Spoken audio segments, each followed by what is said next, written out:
What's up, guys? We're gonna do something fun today. So I made a lot of food, prepped it for the whole week, and left it at home. Done with class today, kind of hungry. This thing has been in my gear for a long time. So this is a Ukrainian MRE. I was issued this MRE in June of 2022. It is now February of 2024. So this thing is not quite 2 years old, but pretty close. And this thing's been running around my gear, and there's a couple other packets of stuff that I've ended up just keeping in my luggage ever since I was withdrawn from the front, because I've told the story many times. I got super duper sick when I was at the front in Ukraine in 2022 in June, and they sent me to the hospital in Dnipro to recover. So anyways, when they sent me away, I had an MRE in my bag. Now, quick conversation about Ukrainian MREs. I don't have the most experience, but I've got a little bit of experience. They're different from American MREs. American MREs are packaged as a single meal. The Ukrainian MREs are packaged as a day's ration or as like a group meal. And so what I found was they're big. They're not small. Like American MREs are individually packaged, one meal, and if you want to, you can strip them down to get them less bulky. But the Ukrainian MREs are very big. Why? Because, well, Americans culturally, in the fighting culture, are very mobile. And so rucking and being able to pack it light and small and be able to move from point A to point B is very important. The Ukrainians are, they're much more static in their fighting methods, but also the Ukrainian climate is much colder, especially in the wintertime, than what most Americans are used to. Hence, their diet has a lot more soup and fat and breads than Americans are typically used to. So what is this?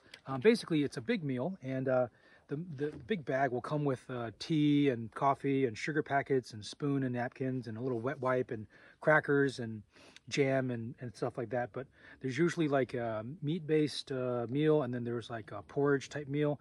And then this one here, my Ukrainian's not great, so there's actually some of the words I don't know what it means. Soup, I know what that means. Soup. Гороховий.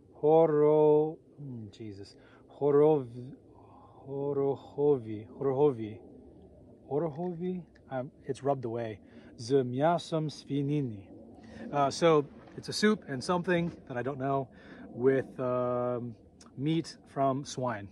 So it's a pork soup, basically. And then the thing has been pretty beat up. It's been running around my equipment for gosh knows the last year and a half or so. But it's all shredded up, and today we're going to open it up. We're going to see if it's still fresh, and we're going to eat it. So it's been just about 2 years now. They come with a variety of different like crackers and biscuits, but dry, basically croutons. Let's see, what does this say? A bunch of things I can't read. Suhari armiski pshenichny. I don't know what it means. Armiski. Okay, I don't know what it means. I can read it. I can make the noise, but I don't know what it means. But yeah, it's dry bread, croutons. No Ukrainian meal is complete unless it really has soup and bread, particularly for lunch. So we're gonna do it. Now, funny thing, oftentimes in my experience there in the Ukrainian army, you'd see a guy with a spoon tucked into his chest rig. And you're like, why do you have a spoon on your gear? Because frankly, you lose the spoon. And so having it right here in your gear keeps it in one place, and so you don't lose it. So it's in there with the magazine pouches and pens and tourniquets and stuff. To be honest, this is an important weapon right here, because not only can you use it as a melee weapon and entrenching tool in an emergency, but morale comes from food. And if you're hungry and cold and wet, maybe you can't get rid of the cold, maybe you can't get rid of the wet, but at least you can get rid of the hunger. And so anyways, we're gonna do it. There's some soup with some basically pork and something else that I don't know what it means. Okie dokie, let's see if it's still fresh. Smells good. All right, so typical as a lot of Ukrainian soups you're gonna find, it's got a lot of fat floating around in it.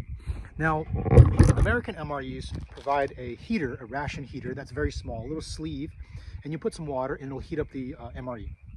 The Ukrainian heater is designed to fit several people's food all at one time. So it's a pretty big bag, and then you pour some water in it, and then several people can heat up their pouches of lunch at the same time.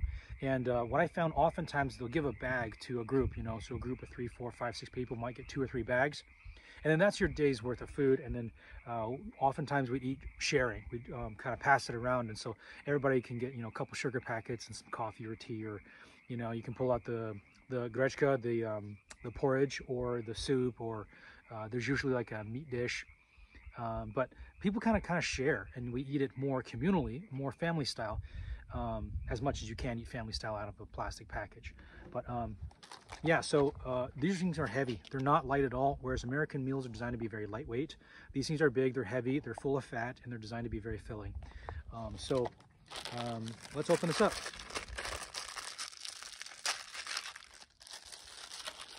Now, regarding the heaters, I basically never used it. Again, I didn't spend that much time on the front. Where I was, we could, we either ate it cold, or sometimes there was like a cook that would come by, like an army cook, and he'd make us a pot of hot soup. And so if sometimes we wanted hot food, we could find that. And then when we were out, then we just snacked on this stuff. And then sometimes it was just like protein bars and candy bars and energy drinks. But yeah, so it's a croutons, dried bread. 2 years later, still good. Soup has a lot of fat in it. So most Americans would find the fat fairly disgusting, but having fat in your diet is very important, particularly in the cold weather. Very much so in the Ukrainian cuisine tradition. Let's just see if it's rancid. Nope, smells good. Tastes fine, smells good. So I don't really know what's in here, but it's pretty tasty. One of the things that I really could not stand when I was in Ukraine was I need hot sauce. There's no hot sauce to be found. So I finally asking around and found a friend who's coming from the US to bring me a bunch of hot sauce. Funny thing is, I got evacuated to the hospital because I had massive fever. I was so sick. But I left my hot sauce over there with them, as well as a little titanium camping cup and like a little power inverter and stuff some of the guys could still use. Well, they helped pack this stuff up for me, and they put it in this KAMAZ, this cargo truck, this army truck. Well, once everybody had their truck loaded up and they were about ready to pull out of that position at the power station, the Vuhilirsk Thermal Energy Center, the truck took a direct artillery shell hit through the roof, because they would conceal the vehicles inside the warehouses, so that way the enemy could shoot at the building, but they wouldn't know exactly what they're shooting at.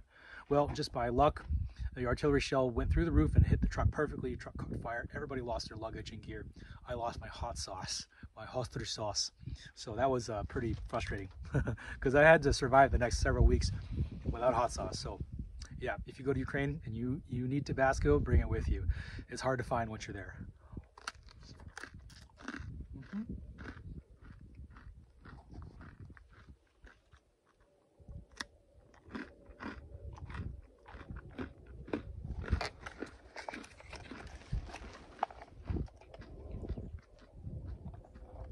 What can I say? It's a soup. It's got some pork, it's got some potatoes, it's got some fat floating on the top of it. I don't know, is this eggs? I don't know what it is. But yeah, some potatoes, some meat. Not bad. Pretty good. 2 years have gone by. Tastes fine. Vacuum sealed for freshness. Traveled all the way back from Ukraine. Stayed in my luggage and run around in my backpack for a year and a half. So thank you guys for joining me.